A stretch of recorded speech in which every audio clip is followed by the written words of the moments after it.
पिछले क्लास में फ्रेंच की क्रांति का टॉपिक चल रहा था, जिसमें हमने आपको बताया था कि दो पार्ट्स हो गए थे, एक का नाम जीरोदिस्त और एक का नाम जैकोबिन। हमने कहा था कि जीरोदिस्त और जैकोबिन को अगली क्लास पे हम समझाएंगे, तो वहीं पर आ गए हैं कि जीरोदिस्त कौन थे और जैकोबिन कौन थे। तो जीरोदिस्त कौन थे? ये शिक्षित और सुसंस्कृत लोग थे। हमने बताया था कि रेडिकल्स थे। रेडिकल्स दो टाइप्स के होते हैं या बटे थे।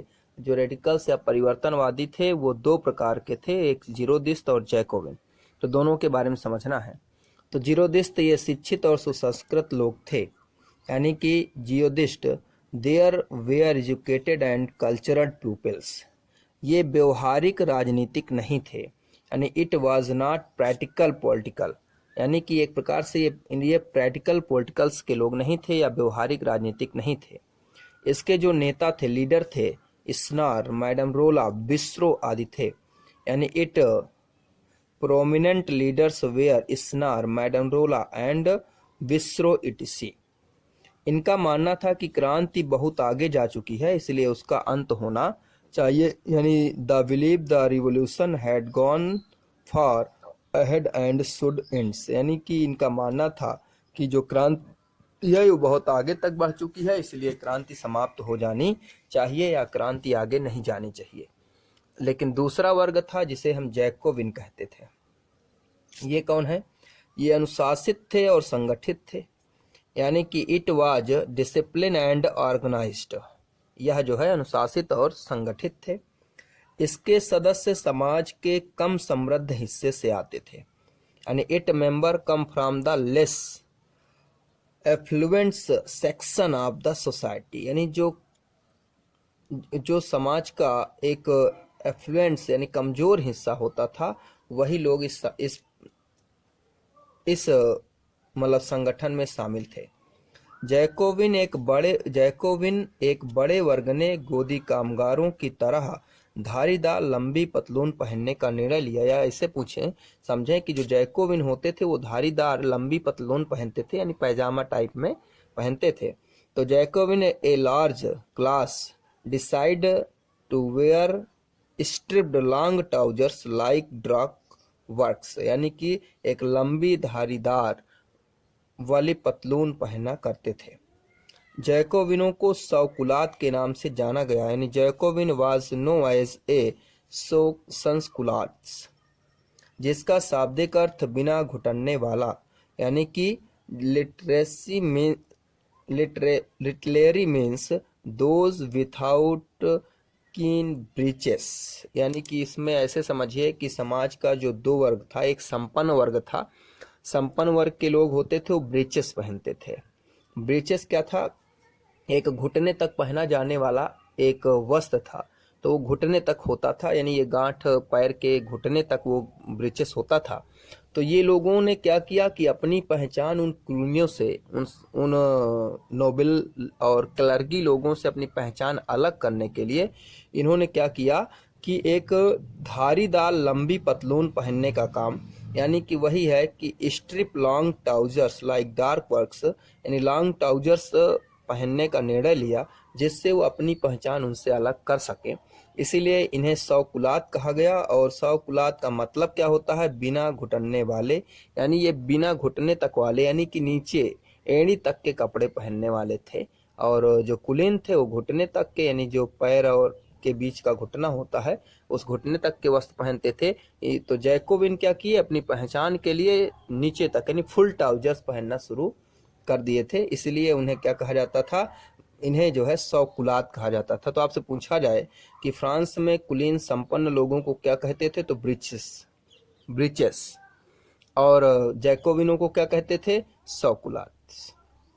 तो जैकोबिन सौकुलात हैं, ये ब्रीचेस हैं, दोज विथआउट स्किन ब्रीचेस, यानी कि ये बिना घुटने वाले थे, यानी कि उस ब्रीचेस की तरह कपड़ा नहीं पहनते थे। इसके प्रमुख नेता रॉबेस्पियर और दांते थे, यानी the prominent leaders were Robespierre and Danton. यह ब्रीचेस पहनने वाले कुलीनों की सत्ता समाप्ति का ऐलान किया था, यानी it announced the terminations of the power of Nobel were warning the breeches। आपको पहले बता चुके हैं कि कुलीन क्या थे, ब्रीचेस होते थे, ब्रीचेस पहनते थे। ब्रीचेस है क्या, घुटने तक पहनने वाला एक वस्त्र है। आपको एक शब्द में समझना है, ब्रीचेस है जो घुटने तक का एक वस्त्र है, जिसे कुलीन और सामंत यानी क्लर्गी एंड नोबली लोग पहनते थे। इसलिए आपको इसे समझना है कि ब्रीचेस लोगों के विरुद्ध या विरोध थे, यानी जैकोबिन क्या थे, कुलीनों और क्लर्गों की सत्ता के विरोध में थे।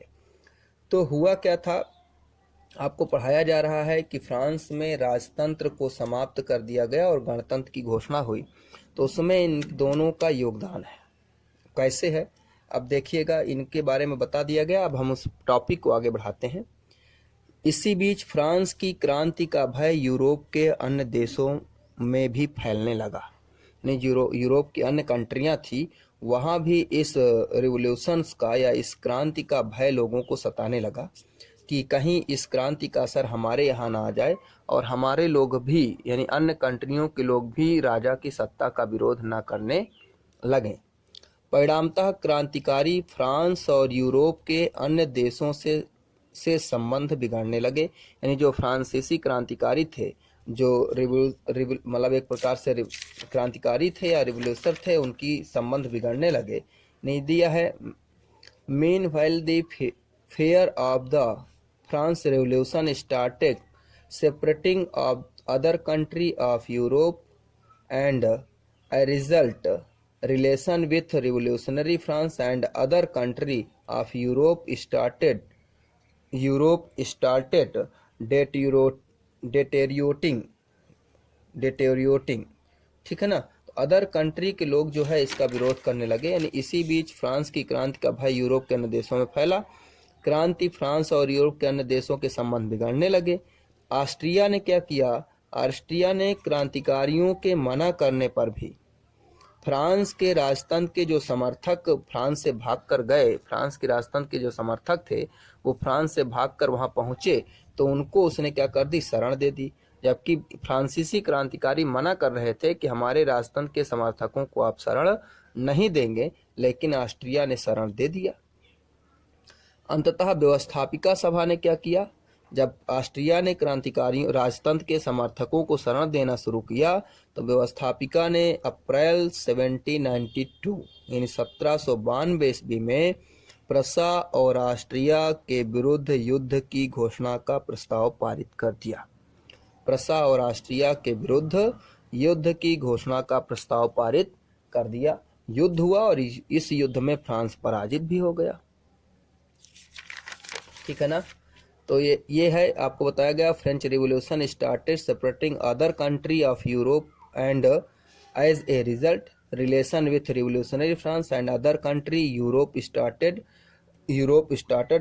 डिटेरियोरेटिंग।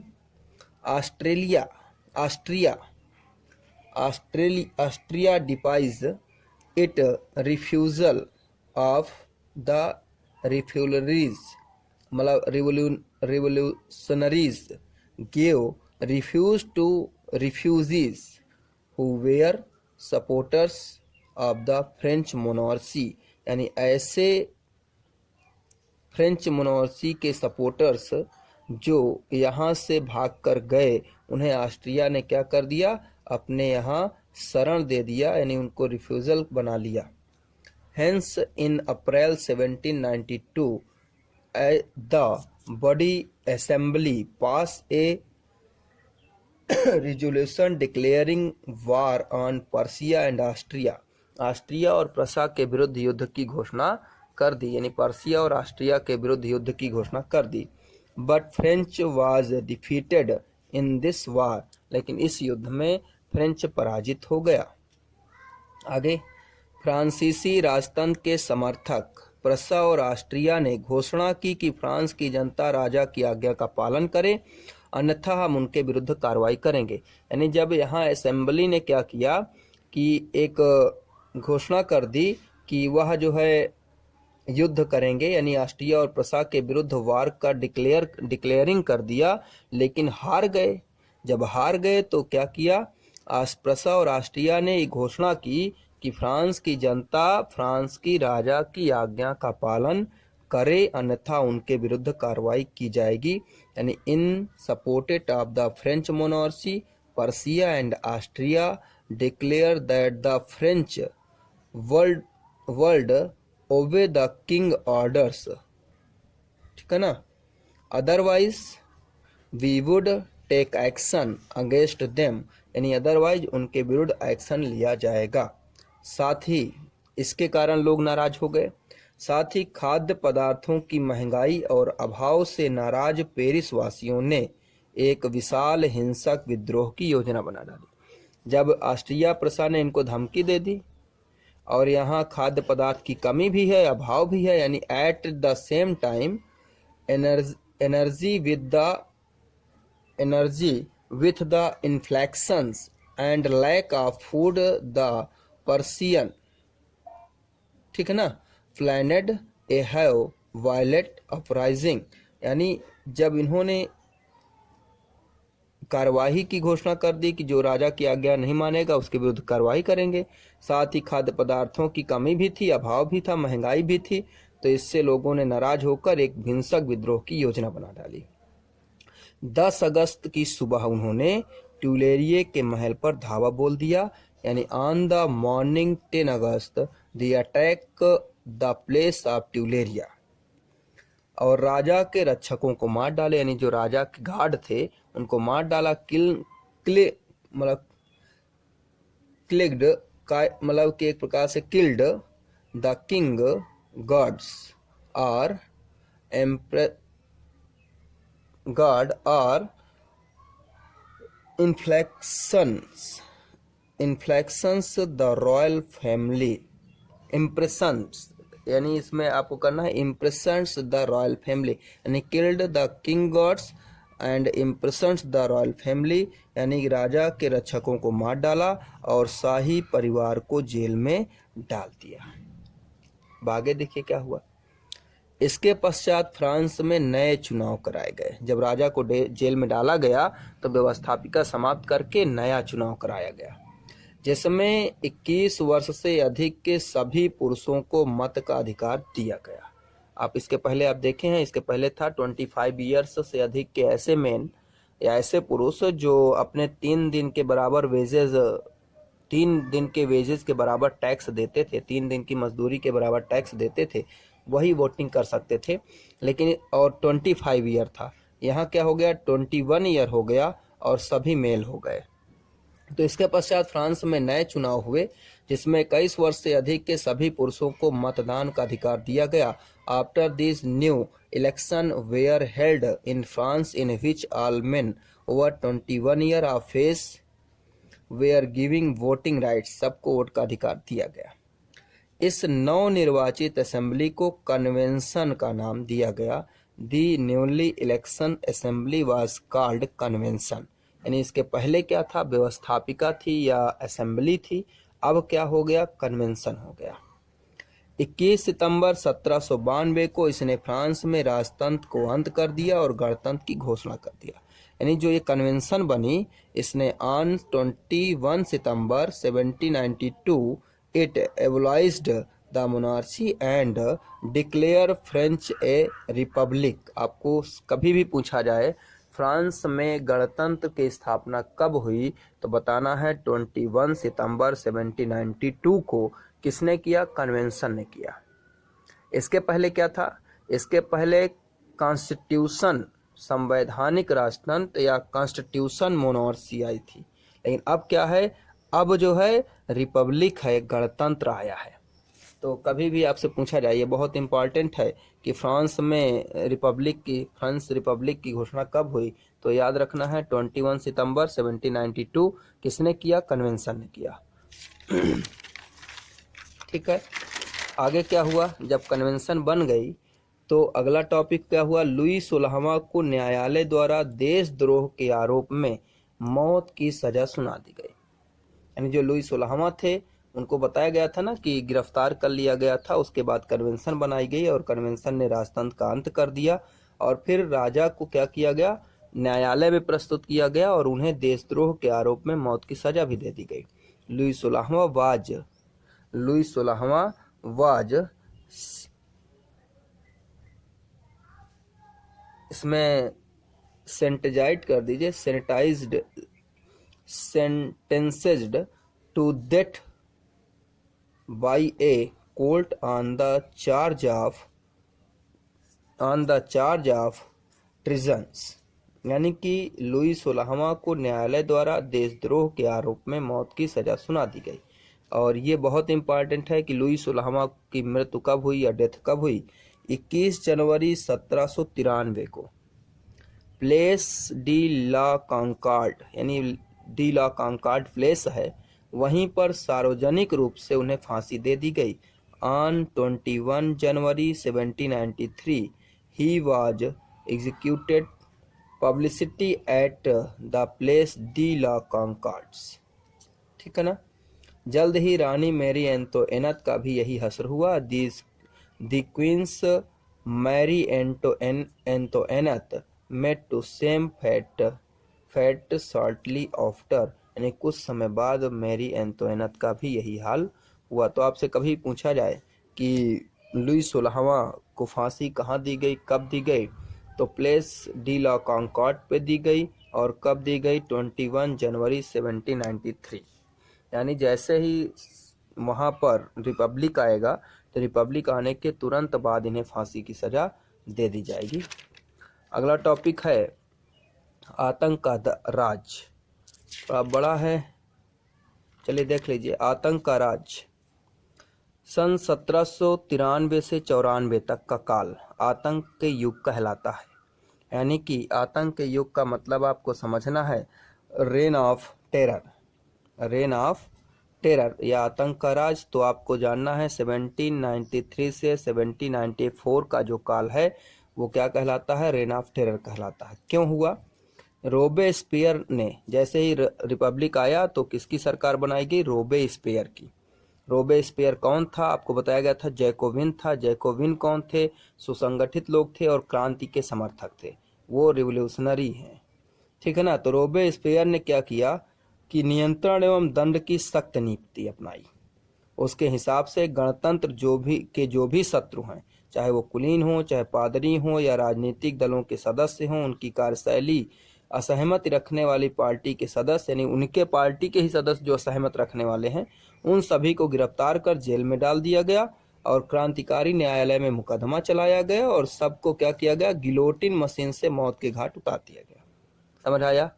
यानी रोबेस्पियर ने एक सख्त नीति अपनाई और उसने कहा कि जितने भी लोग गणतंत्र के दुश्मन हैं या शत्रु हैं, चाहे कुलीन हो, चाहे पादरी हो, चाहे किसी राजनीतिक दल के सदस्य हों या उनके ही पार्टी के लोग जो उनकी कार्यशैली को पसंद नहीं करते, उन सबको गिरफ्तार करना, न्यायालय में दोषी ठहराकर गिलोटिन मशीन से मौत के घाट उतार देना। यानी कि the period from 1793 to 94 referred to as the reign of terror. ठीक है ना। Robespierre following the policy is several control and punishment all those who he saw as the being enemies of the republic, just noble clergy, member of other political party, even member of his own party who did not agree with method were मतलब arrested, imprisoned and then tried by the revolutionary tribunals. It court found the guilty of the guillotines. Guillotine क्या है? ये एक दो खंभों में बंधने वाली एक मशीन है जो तेजी से नीचे गिरती है और व्यक्ति के सर को अलग कर देती है। इसको किसने बनाया था? तो डॉक्टर गुलोटिन ने बनाया था। तो डॉक्टर गुलोटिन द्वारा एक मशीन तैयार की गई थी जिसे गिलोटिन कहा जाता था और इससे व्यक्ति के सर को अलग किया जाता था या धड़ को अलग किया जाता था। तो पहला काम क्या किया कि जितने भी, इसमें एक ही चीज़ समझना है, रोबेस्पियर ने पहला काम किया जितने भी गणतंत्र के समर्थक हैं उन सभी को मौत के घाट उतार देना या उनको समाप्त कर देना। दूसरा, उसने कुछ कानून बनाए। रोबेस्पियर गवर्नमेंट इशू लॉ, कुछ कानून बनाए। जैसे पहला, मजदूरी और कीमत की अधिकतम सीमा तय कर दी गई, यानी मजदूरी की और किसी भी वस्तु के प्राइस फिक्स कर दिए गए, यानी maximum limit of wages and price fix. दूसरा काम किया, गोश्त और पावरोटी की राशनिंग कर दी गई, यानी meat and breads were were rationed यानी कि एक प्रकार राशनिंग, मतलब कि फिक्स कर दिया कि बराबर मात्रा में सबको मिलता रहेगा, उस रेट पर सब तक पहुंचती रहेगी। किसानों को अपना अनाज शहर ले जाकर सरकार द्वारा तय कीमत पर बेचने के लिए बाध्य किया गया। यानी peasant were force to transport their grain to the city and sell it price fix by the government. यानी गवर्नमेंट द्वारा प्राइस जो फिक्स किया गया उसमें उन्हें अपने अनाज ग्रेन्स को बेचने के लिए बाध्य किया गया। सभी लोगों को साबुत गेहूं से बनी समता रोटी खाना अनिवार्य कर दिया गया। यानी इसके पहले जो कुलीन और सामंत यानी क्लर्गी एंड जो नोवेली लोग होते थे वो सफ़ेद गेहूं के यानी शुद्ध गेहूं के सफ़ेद रोटी खाते थे, और लोगों को साबुत रोटी, साबुत क्या है कि गेहूं को उबाल कर उस कार का निकाल लेते थे, बियर बन जाती थी, और उसके बाद वो रोटी बनाकर खिलाई जाती थी। नहीं, उसमें पोषक तत्व का अभाव था, तो सभी लोगों के लिए अनिवार्य हो गया कि वो समता रोटी खाना अनिवार्य कर दिया गया। यानी सब लोग अब साबुत रोटी की गेहूं खाएंगे, कुलीन वीआईपी नहीं होंगे। It was compulsory for all people to eat whole wheats, ठीक है ना, इक्वलिटी ब्रेड्स, यानी होल व्हीट्स यानी सबको साबुत गेहूं की इक्वलिटी ब्रेड खाना अनिवार्य कर दिया गया। अगला, बोलचाल और संबोधन की बराबरी आचार व्यवहार लागू करने की कोशिश की गई। Equality was also sought to be particized through form the speech and address। जैसे पहले मानस्यूर और मादाम शब्द का प्रयोग होता था, यानी मानस्यूर और मादाम यानी कि सर एंड मैडम या महाशय एंड महोदय, लेकिन अब क्या हुआ, सियोतेन और सियोतीन यानी कि सियोतेन एंड सियोतीन यानी सिटीजन कहा जाने लगा, यानी अब सबको नागरिक कहा जाने लगा। अब किसी को सर और मैडम नहीं कहा जाता था, सभी नागरिक हो गए। थर्ड, चर्च को, अगला 6 है, चर्च को बंद कर दिया गया और उनके बहनों को बैरक और दफ्तर बना दिया गया। यानी church were shut down and their building converted to barracks and office. तो रोबेस्पियर की जो नीति थी उसके समर्थक ही उससे त्राही त्राही करने लगे। यानी with Robespierre policy only his supporters started to करगी, मतलब जो उसके सपोर्टर थे वही त्राही त्राही नीतियों से करने लगे। अंततः क्या हुआ, जुलाई 1794 में उसे न्यायालय द्वारा दोषी ठहराया गया और गिरफ्तार कर अगले दिन उसे गिलोटिन मशीन पर चढ़ा दिया गया। यानी finally he was convicted by the court in July 1794, arrest and on the next day sent to the गुलोटिन, यानी अगले दिन उसे गुलोटिन से फांसी की सजा दे दी गई। यानी आतंक का राज है जो 73-74 में है, रोबेस्पियर की सरकार बनती है उसके साथ शुरू होता है, और रोबेस्पियर को जैसे फांसी दी जाती है उसी के साथ आतंक का राज समाप्त हो जाता है। चलिए इसके आगे अगले वीडियो में।